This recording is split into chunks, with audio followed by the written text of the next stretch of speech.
नमस्कार। मैं आज आप लोगों के साथ एक सेंसिटिव टॉपिक शेयर करने जा रहा हूँ। टॉपिक है antibiotic resistant a global crisis, यानी एंटीबायोटिक प्रतिरोध एक विश्व संकट है। पहले ये समझते हैं एंटीबायोटिक रेजिस्टेंट क्या होता है। बैक्टीरिया और फंगस आदि रोगाणु को मारने के लिए बनाया गया दवाई से बचने के लिए ये रोगाणु अपना क्षमता विकसित कर लेते हैं, जिससे दवाई का कोई असर नहीं होता है और बीमारी फैलता है। एंटीमाइक्रोबियल रेजिस्टेंस मुख्यतः 4 प्रक्रिया में खुद को विकसित कर लेते हैं। Number 1, limiting Uptake of a drug, जिसमें रोगाणु एंजाइमी लेवल में दवाई को डिग्रेड कर देते हैं। Number 2, modifying a drug target, इसमें बैक्टीरिया आदि रोगाणु दवाई के टारगेट जेनेटिक मटेरियल यानी प्रोटीन को बदल देते हैं। नंबर 3, इनएक्टिव ए ड्रग, इसमें माइक्रोब्स अपने मेम्ब्रेन लेयर की परमिबिलिटी को कम कर देते हैं, जिसे एंटीबायोटिक या दवाई अंदर नहीं जा पाता। नंबर 4, एक्टिव ड्रग इफ्लक्स, इस प्रक्रिया में बैक्टीरिया आदि रोगाणु अपने कोशिका से टॉक्सिक कंपाउंड जैसे ड्रग्स, टॉक्सिन आदि को बाहर निकाल देते हैं।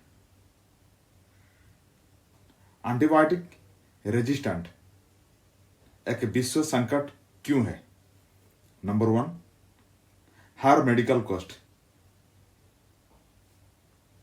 दवाई का दाम हर दिन बढ़ते चला जा रहा है। बहुत सारे लोग मेडिसिन एफोर्ड नहीं कर पा रहे हैं। नंबर 2, इंक्रीज्ड मोर्टालिटी रेट, रोगाणु के दवाई प्रतिरोधी शक्ति बढ़ जाने से आजकल ज़्यादा मौत हो रहा है। नंबर 3, प्रोलॉन्ग्ड हॉस्पिटल स्टेज, बीमारी जल्दी ठीक नहीं होने से पेशेंट को अधिक से अधिक दिन हॉस्पिटल में रहना पड़ता है, जिससे लोगों का आर्थिक स्थिति बिगड़ जाता है। चाइना में सबसे ज़्यादा एंटीबायोटिक प्रतिरोधी रोगाणु पाया जाता है। दूसरे स्थान में कुवैत और तीसरे स्थान में US, United states of America. Bharat में सबसे ज़्यादा एंटीबायोटिक लिया जाता है। 2015 के रिपोर्ट के हिसाब से भारत में 6.3 billion daily defined doses consume किया गया था। चाइना में 3.8 बिलियन डेली डिफाइंड डोजेस और यूएसए में 2.9 billion daily defined doses consume किया गया था। 2019 में यूके स्थित यूनिवर्सिटी ऑफ यॉर्क में हुए रिसर्च द रिवर स्टडी के बारे में बोलने जा रहा हूं। रिसर्चर्स ने 6 महाद्वीप के 72 कंट्रीज के नदियों में आमतौर पर इस्तेमाल किए जाने वाले 14 एंटीबायोटिक दवाई की तलाश की। 711 सैंपल पॉइंट में से 65% सैंपल में एंटीबायोटिक पाए गए। रिसर्च के हिसाब से ट्राइमिथोप्रिम एंटीबायोटिक 711 सैंपल पॉइंट में से 307 सैंपल में पाया गया, जो यूरिनरी ट्रैक्ट इन्फेक्शन के लिए यूज किया जाता है। एंटीबायोटिक के आधार पर सुरक्षित स्तर 20,000 से 32,000 नैनोग्राम प्रति लीटर तक हो सकता है।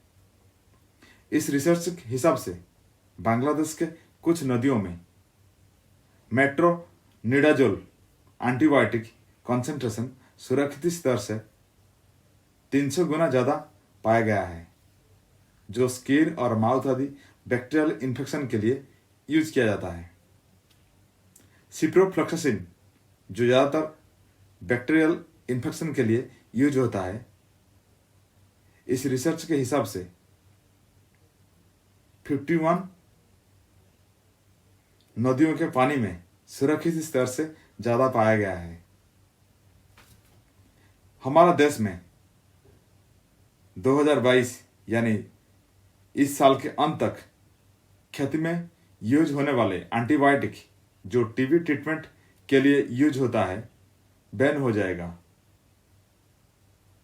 रजिस्ट्रेशन कमिटी जो central insecticide board and registration committee CIBRC अंतर्गत आता है, यह रेकमेंड किया है कि खेती में यूज हो रही एंटीबायोटिक्स टेप्टोमाइसिन और टेट्रासाइक्लिन जल्दी ही बैन किया जाए, क्योंकि इसका कंसंट्रेशन क्रॉप्स में ज़्यादा हो रहा है, जिसके चलते हमारे बॉडी में एंटीबायोटिक रेजिस्टेंट बन जाता है और टीबी ट्रीटमेंट के लिए लो कंसंट्रेशन टेप्टोमाइसिन और टेट्रासाइक्लिन एंटीबायोटिक काम नहीं करता है।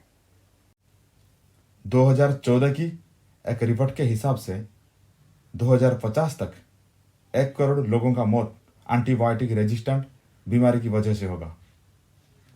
WHO की एक रिपोर्ट के हिसाब से एंटीबायोटिक रेजिस्टेंट बीमारी से 2030 तक 2 करोड़ 40 लाख लोगों को अत्यधिक गरीबी झेलना पड़ सकता है।